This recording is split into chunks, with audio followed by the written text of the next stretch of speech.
Yeah? All good? Sweet. What's up, man?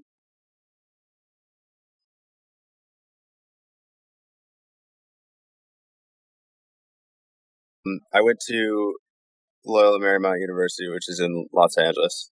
I'm from Grand Rapids, Michigan, so it's a very, very different place, obviously. But yeah, I went to school.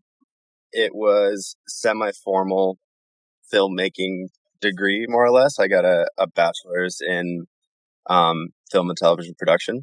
So it was like very broad. Like everything that we did was like from Foley, sound recording to directing, editing, producing. Like we got like a taste for everything basically. Um, and your last 2 years, you could kind of like hone in a specific skill like that you were interested in. And mine was cinematography, a little bit editing as well. And I just, you don't graduate with that degree more or less, but you kind of have like an area of focus and people like recognize you for what you're trying to do. Um, but yeah, it was a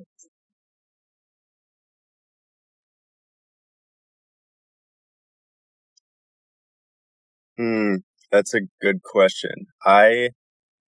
I did, but I had no idea what film really even meant because I kind of had a classic. Well, I guess in my mind, it's classic introduction to filmmaking where I was me and all my friends are skiers, skateboarders, etc.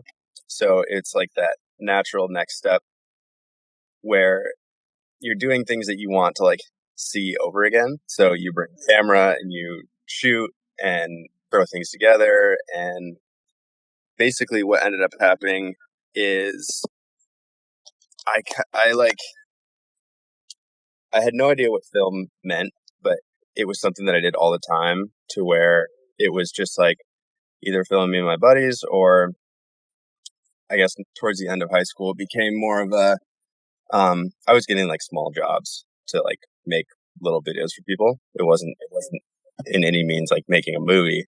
Um, but it just kind of became this thing where I was like, well, either I want to do something with like sciences, I guess, or filmmaking. Um, and so I just kind of followed it in a in almost like an uneducated like guess. Like this could work. This could be fun. I see how this could have potential and like lead me to interesting situations and interesting places, and I kind of followed it, and then the whole like my whole understanding of what filmmaking actually was and what it entailed was like flipped on its head freshman year. So hmm hmm hmm hmm yeah, I think with any form of education nowadays, at least in like the creative fields, it's mostly about what you do outside of class. The stuff in class is informing you and educating you in a lot of ways that could almost be like antiquated by the point that you're like gonna jump into the workforce. So the stuff that I ended up doing outside of class with friends, with like other student filmmakers was what I mean. I don't want to say like set me up for success because like we're all just continuously learning, growing, but got me to where I am at this point was the stuff that I did outside of school and the relationships that I was like lucky enough to make outside of class as well. But yeah, the a lot of them were things that more or less like positioned me, kind of like put me into like the documentary filmmaking world, and that came in high school with just sets of interests and the like friends that I surrounded myself with, and just like the life experience that you gain from going and doing random stuff with a camera, which allowed me to kind of like the type of work that I do now is mostly documentary, um, and some commercial um, stuff. But a lot of the documentary stuff that I I feel like most comfortable with was skills that you couldn't really learn in class. It was just like that life experience of like working on your toes and like pivoting, and you can't like write a script for a documentary fully. Sure. And yeah, that was, I guess, to answer your question, like relationships and like that I can think of right now. Like the biggest one would be the company that I'm working for currently, and that was just reaching out through email and like doing a little bit of research, and kind of knowing about these guys before I reached out and like asked to be an intern, basically. But I would say that has had like a huge impact on my filmmaking. But in terms of like specific relationships and like, I met this one guy and then they like introduced me to him and introduced me to him. Like, I wouldn't really say that is my story. It's more the things that I found interesting and the things that I found like, I don't know, that like made me tick, like activities outdoors or whatever. Sure. That's the stuff that has like given me the tools to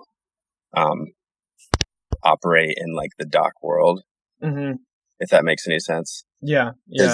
Because it's very sporadic. And yeah, so working with Stepped, for example, as like one relationship in general.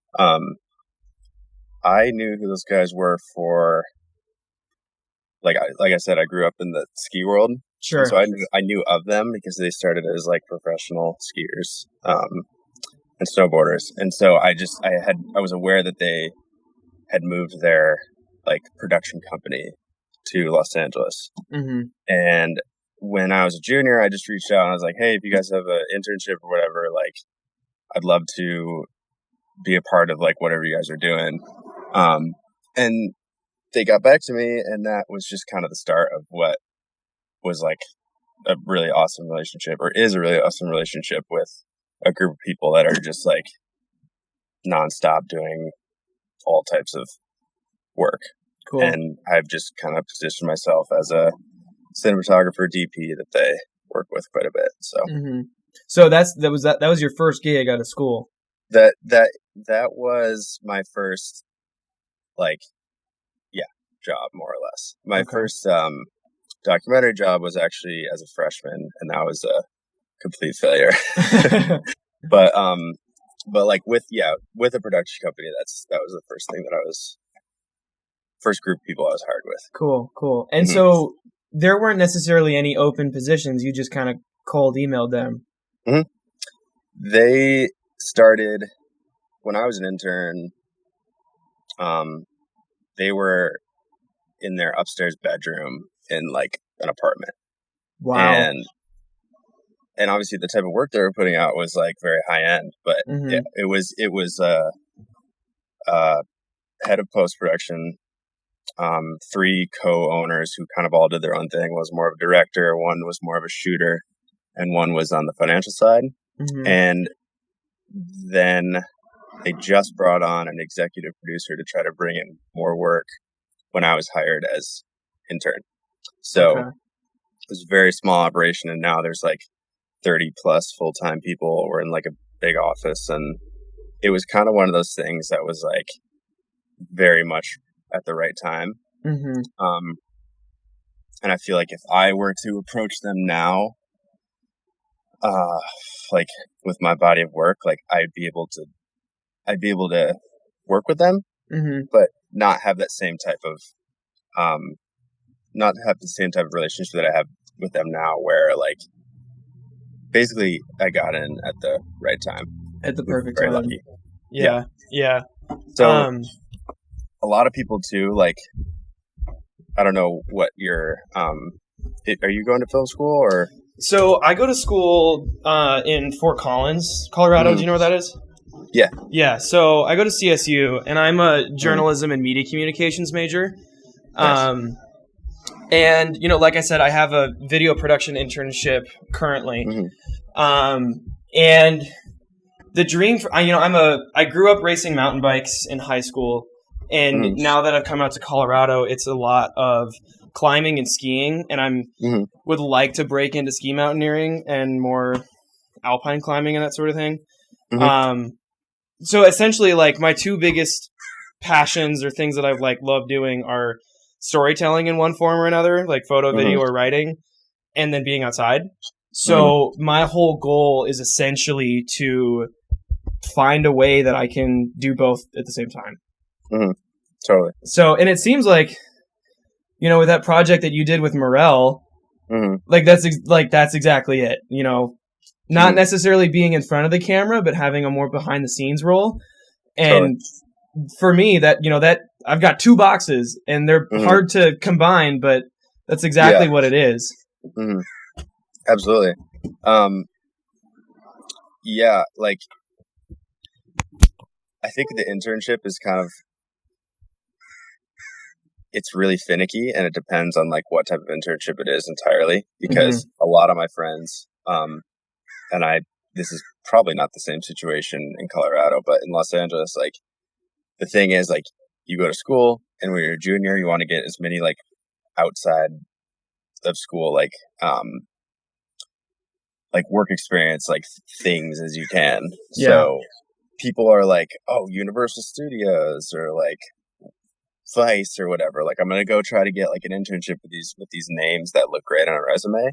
And I did that for one summer with a pretty like high-end music video production company. Sure. And what happens there is you just become like this almost invisible person who's getting coffee, making copies, like whatever.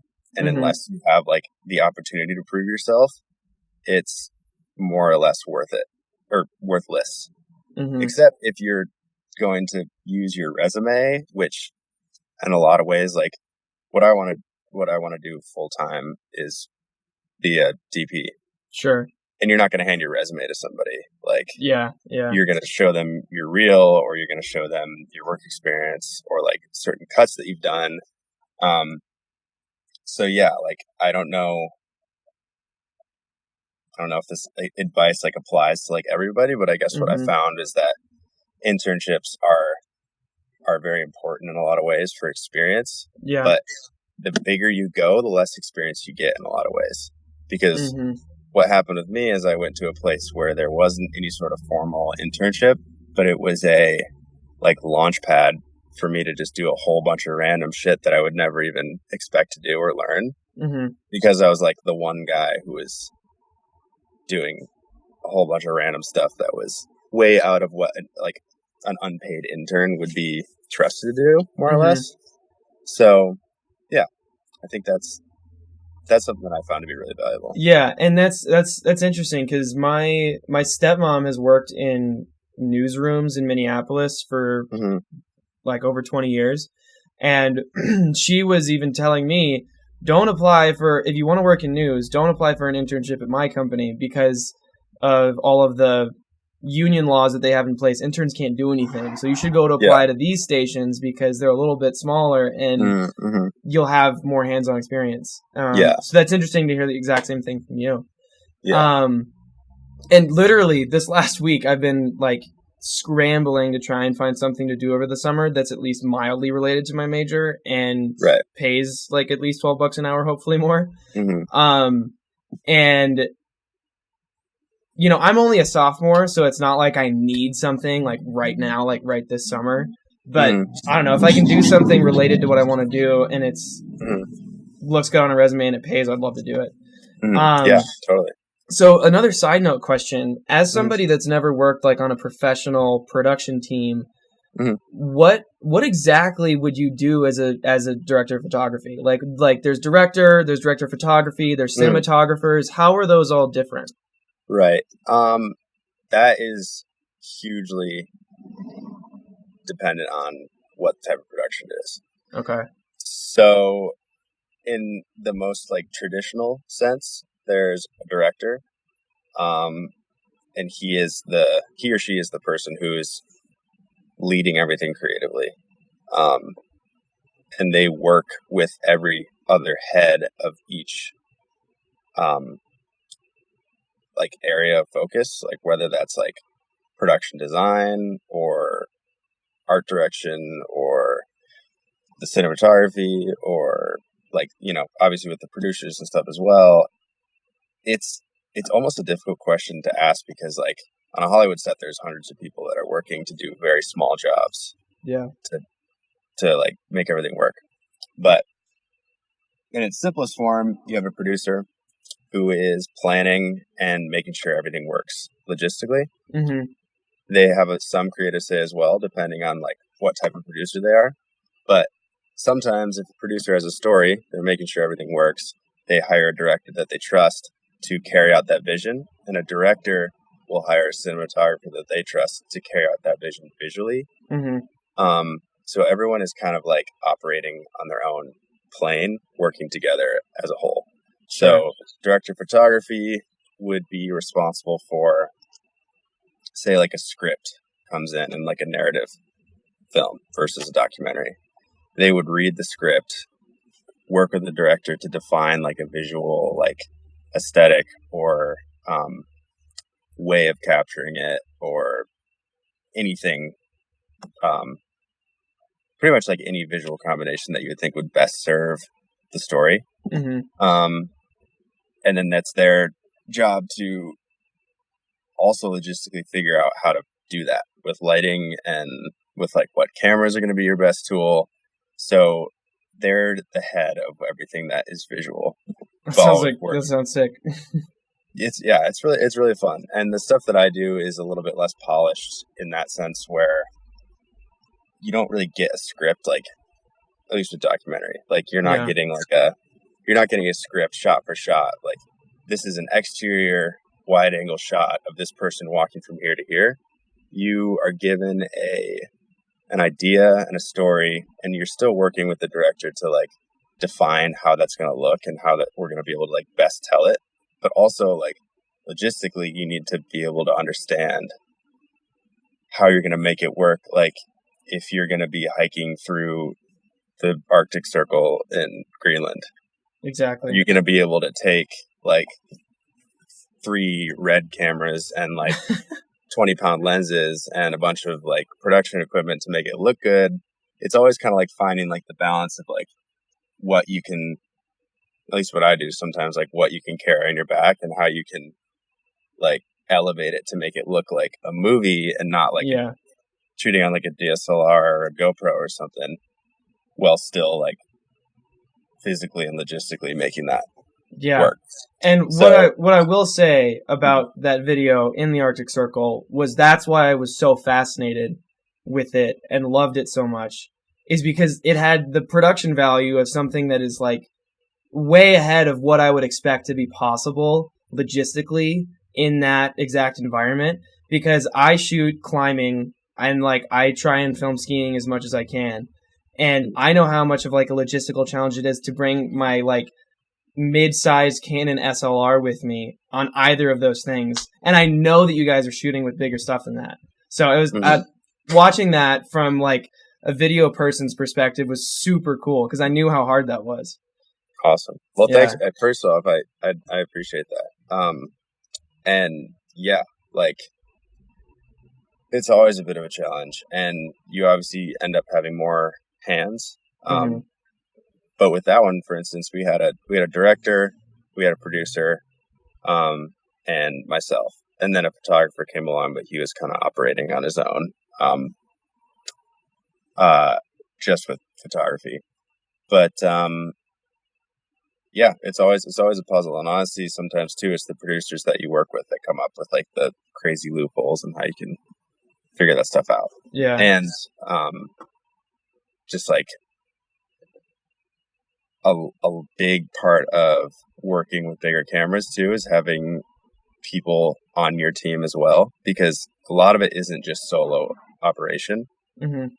With like running your focus and running your like sometimes you'll have like multiple like wireless video feeds going out to like a director's monitor or something, And that's stuff that can't quite, like, if you're running around and focusing on the story, then it's sometimes really important to have like an assistant camera um, uh, on set as well with you. But As a for that, second camera or somebody helping you no, run sorry, like yours? an assistant cameraman, Okay. like first AC, Okay. and that's something that allows you to do a lot more visually as a DP, especially when you're very run and gun. But the Merrill case, for instance, that was just me operating the camera. We didn't have an assistant, but it's just another tool. Yeah. So now that I've learned this little bit about how you've been with the company since it was relatively small, first quick question is, how old are you now and how long have you worked there? I've been working there full time with them. This is my second year. Okay. I'm 24. I graduated. I like walked, Sure. more or less, Yeah. with It's not the same exactly. with my classmates when I was 23 or 22. I can't. Wow, can't remember. But that was 2 years ago, and then I got my degree a semester later. Okay. So like went through a summer of working and traveling, and then picked it back up the following semester in the fall, and then got my degree a year ago now. So Okay. I've been fully like graduated technically like for a year. Okay. And my relationship with Steps started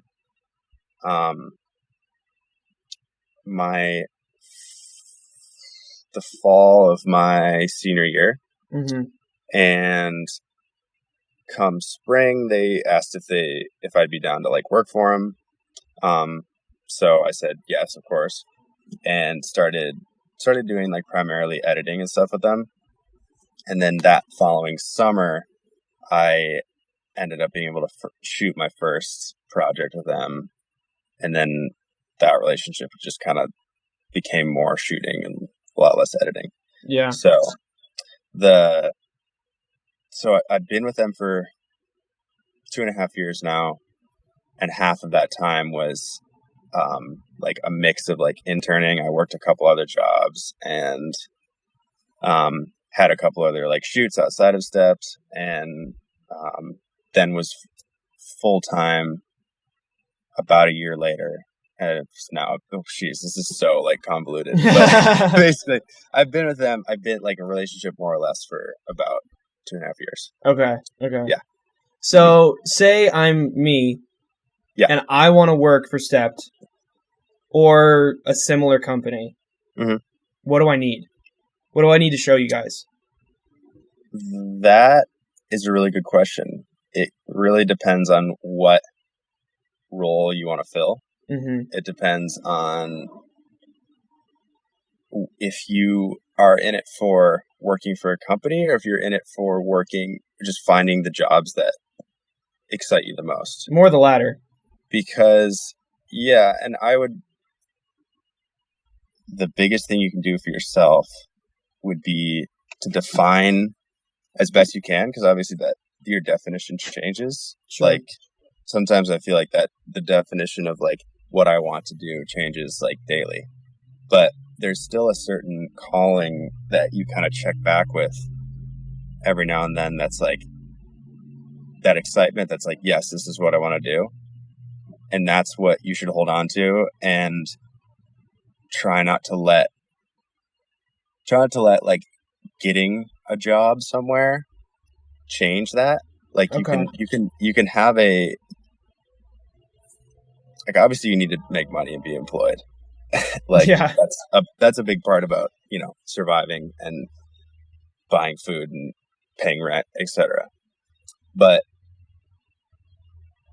finding a company that truly speaks to like who you are and what you do is a huge luxury. And the biggest thing I think would just be find stuff that's like close and things that might propel you forward and grow you towards what you want to be. Yeah. And that's like super vague, I know. But I think to answer your question a little better, say you define you want to be a filmmaker. Mm-hmm. And through videos is like how you want to tell your stories. The biggest thing you can do, which you're doing now, is like kind of interrogating people and figuring out like what way in the billions of different weird ways to like reach making money off of films. Yeah. Like if that's the end goal, like what is that way? Because there are, as a cinematographer, in the most basic sense, like you are kind of like work for hire almost, where you come into a production as like a tool to fit this part of the job, and then you leave. And I've found that that's like a little bit detached from the storytelling element, like a little bit too detached from the storytelling element that I want to be. And so part of the reason that I've been enjoying working with the company is because I have the ability to do like pre-production. I have the ability to go on the shoots, and I also have the ability to edit all that footage. Yeah. After the fact. So you're involved with every step. A lot of the documentary stuff, yes. Like, so I edited that Meryl film, for example. So it's just like, it's important to me to like see it through. Mm-hmm. And a lot of times if you're just hired as a DP, you shoot and then you leave, and then the footage is passed off to whoever, and they edit it, and it's like different from the vision that you had in the first place, and then it goes up to color and someone else is coloring it, and it's like, well, that's not the look that I wanted. And it's like, it can go through a lot of different hands, and especially if you're not in a close relationship with those people and you're not like fully comfortable with the type of work they do, the thing that you thought was going to be here could end up like completely different. Yeah. So it sounds like too, like, I'm not sure what type of like filmmaking you've done in the past, but like there are so many different parts of it, which I'm sure you're learning, that like you could specialize in a very weird like niche of being the one guy who knows how to operate the one camera for the one purpose of one thing. Yeah. Which sounds like probably not what you want to do. Yeah, probably not. And you could also take it in your own direction. You could start your own small production company, like one-stop shop, like, hey, I write stories, I shoot stories, I edit stories. Like, it could be on any scale of anything. Yeah. And the thing I'm noticing too is like, if you find like the right team, like you don't need to operate through a company to like make an amazing film. Yeah. So, and I think, you're kind of touching on one of the things that's been running through my head a little bit is like that video production internship I have right now. It's with the dean's office of the Liberal Arts College at CSU. So I've been doing a lot of interviews with students, with faculty, piecing those together to tell a little bit of a narrative about this one professor, about the community or the skills of the liberal arts. And thankfully now I'm actually getting a little bit of free reign to work on a project that is a little bit more ambitious, is like what I want to do, which I'm so thankful for. I'm going to be highlighting an outstanding graduate, and he's like, he's from West Virginia. He came here on a running scholarship. Then he was studying STEM. He left STEM. He quit running. Now he does poli-sci, and he interns in Denver. And so he's got this cool story, and I'm going to try and, it's like my first attempt at actually doing something like that. But one of the things that I've realized is that I have this fire inside of me, and I don't know what to do with it quite yet. I haven't gotten to that point where I can apply that super well. Totally.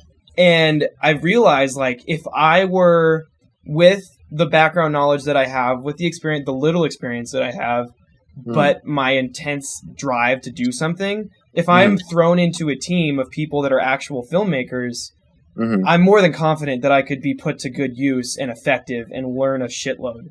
But totally, I don't know how I could necessarily get into one of those roles without having... I feel like I would need more to show for it than I do now.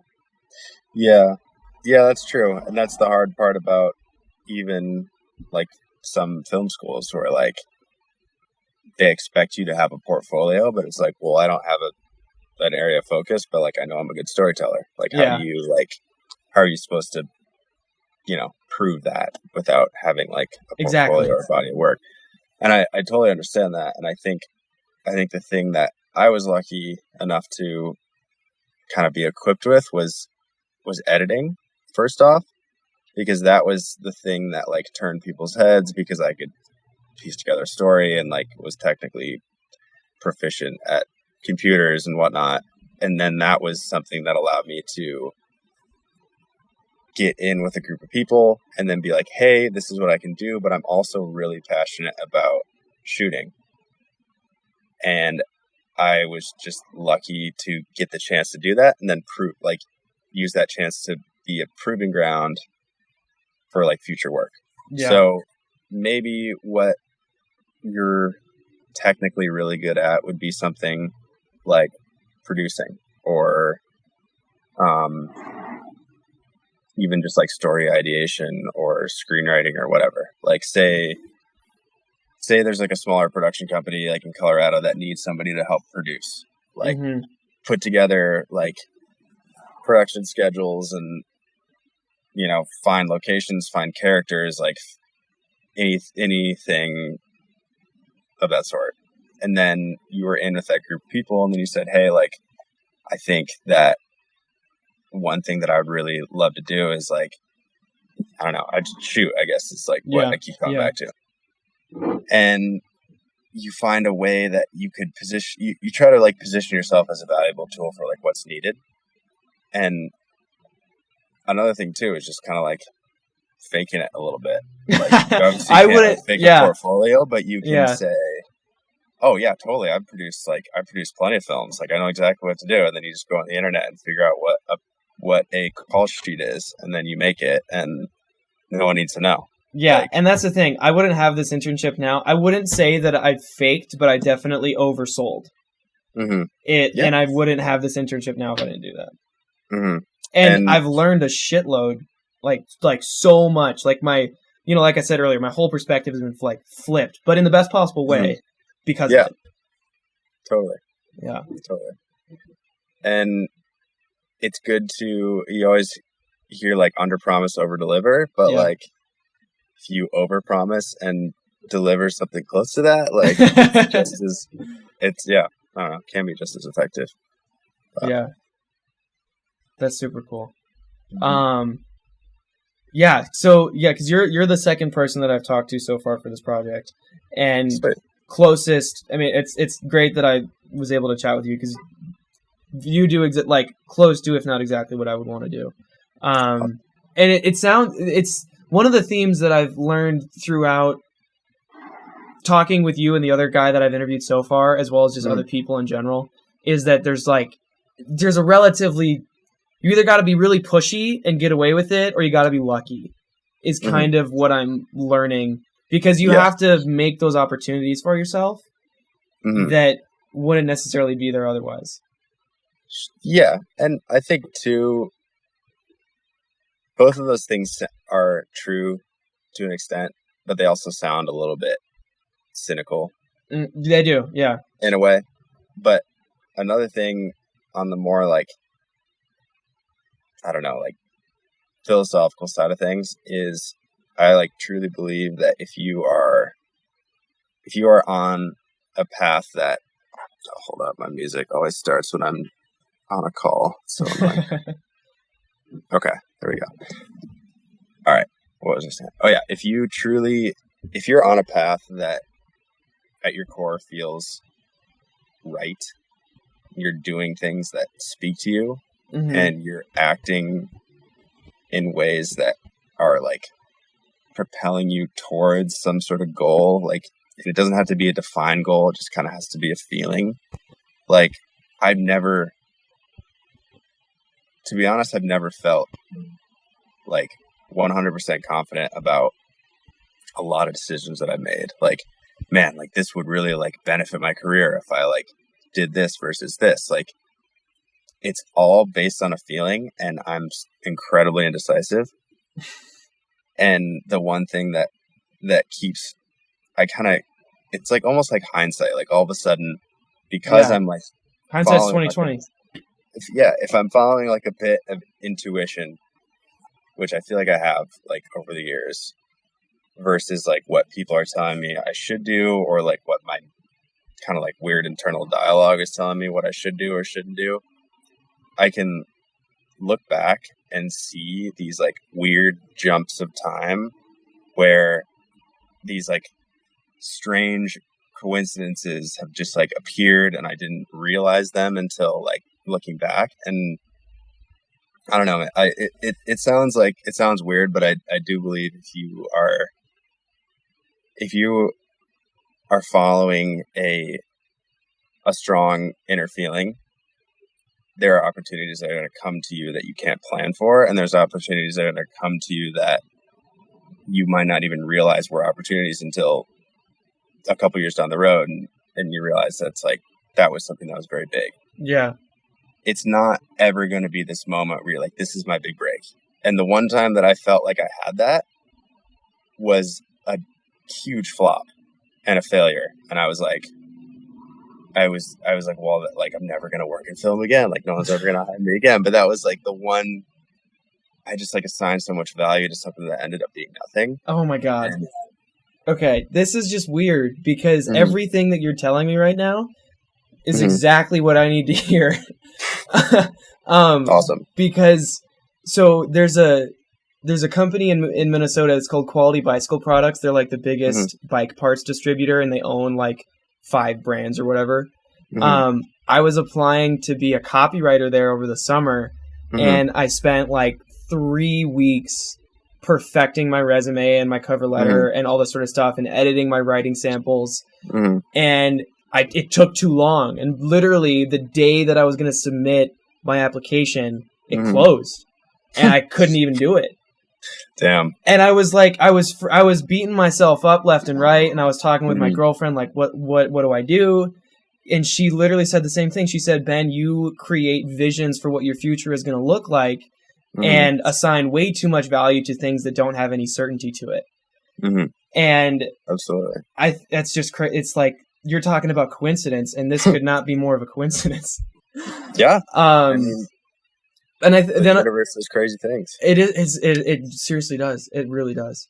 And I think for me right now, I'm in this position where I'm really frustrated because I feel, like I said, there's this fire inside me, and I don't know how to like apply it yet. I don't know what to do with it, and I'm so ready to do something with it, but I'm not in the position where I can. Yeah. And so I'm really and part of this project for me has been like, I'm going to look for like really applicable technical knowledge that can help me get from A to B. But I think what I really need to do is just like take a step back, keep doing what I'm doing because I'm on the right path, but kind of just let it happen. Absolutely. And there's no ticking clock either. Like what you apply your energy to and what you define yourself as, especially, do you say you're a sophomore? Yeah. Especially as a sophomore in college is going to change by the month, year. Yeah. Like it's going to be a crazy 2 more years of school, or however long it takes for you to do. Like, no matter how long it takes for you to graduate, it's just going to be a long process of figuring a lot of shit out. And like, if media and filmmaking doesn't pan out to be like that thing, like, I don't know, I guess you at least still have climbing and all the other things that make you happy. Like, it doesn't have to be, and you probably should be like, like, follow your dreams, like do the thing that you're most passionate about, but that's going to evolve, and it's still evolving for me. And like, it's not like I'm that much older or like that much more experienced. It's just like things are going to come up and things are going to change that are like I said, beyond anything you can predict or plan for. And knowing that you have, like you've described, like a strong like feeling of something is the most important thing you can have. Mm-hmm. And where you apply that's going to change. Yeah. And it's just good to see that you have that like fire. Yeah. In the first place, because that's something that you can't like give somebody, but you can give someone a week to figure out how to produce or use the camera or whatever, and those are the things you can learn. But like a passion is something that you can't quite instill in somebody. So. Yeah, and that's, for me, like, filmmaking would sort of be the dream. But the thing that I have realized recently is that it's more storytelling in a broader sense. Sure. And like, I'm also like super interested in news and politics to the point that it's unhealthy sometimes. And and I've explored writing a lot more over this last semester. And that's, I've been applying to do stuff this summer left and right that's creative related, but in all these different places.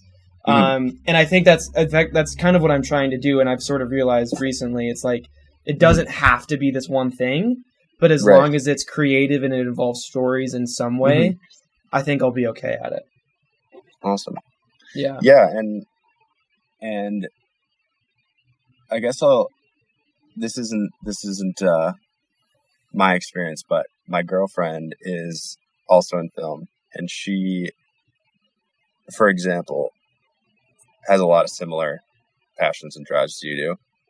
And she had no experience whatsoever with filmmaking.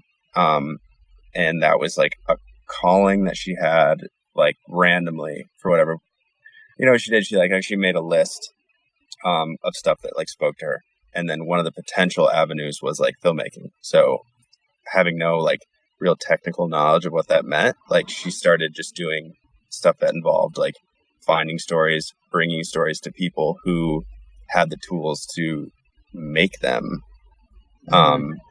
and film them and edit them, and works with like distribution and selling. Like there's just an incredible amount of different ways that you can be involved with film and be involved with like telling meaningful stories that don't necessarily involve like knowing how to work the fanciest, latest camera. Yeah, totally. So I don't know, man. I think you got a lot of stuff figured out that people don't. On the inside, that's like the most important stuff. Yeah. Well, this has been like half interview, half therapy session in that last bit there. Sure. Oh yeah. But I think, I don't know. I don't really. I kind of like just winging these interviews, and I don't really think I have anything else on my mind. Cool. Is there anything else you want to say that you haven't already? Honestly, no. I think the only stuff that ends up ever being like unsaid is the more like far out random things that I feel like I just rambled about. Like that's what I always kind of want to like lead people with. If there's like ever questions about, hey, what are the steps? It's like really understanding that there is no, and like you hear this a million times, but there's like no one way to do anything. And I heard that a million times, but I didn't believe it until like you could look back and you're like, wow, like how the hell did I end up here? Yeah. I could have never, planned for that. And the other thing too is like some people think that it's important to get out to like those hubs like New York and LA and whatnot. And where that was really beneficial to me could be super discouraging to somebody else because you are just one of a million other people trying to do the same thing. Yeah. And that is where the luck comes in. But no matter where you are in the country or world, like everything is becoming centralized via internet, via phone, whatever. And it almost is helpful to be a big fish in a small pond, where you are able to offer things that other people don't, or you're able to like focus on smaller companies like I was lucky to do that like aren't established and have like, a whole bunch of brands and big names like behind them so that you can like use it as a proving ground. Yeah. But I don't know. I am far from where I hope to end up, and far from like what quote unquote like the end or the goal will be. Of course, yeah. And You're I still also really know young. that there's no such thing as like the end of like your career journey or your life or whatever. It's constantly evolving, and you can't really expect to find the end of it. Yeah, totally. So yeah, I think that's all I got.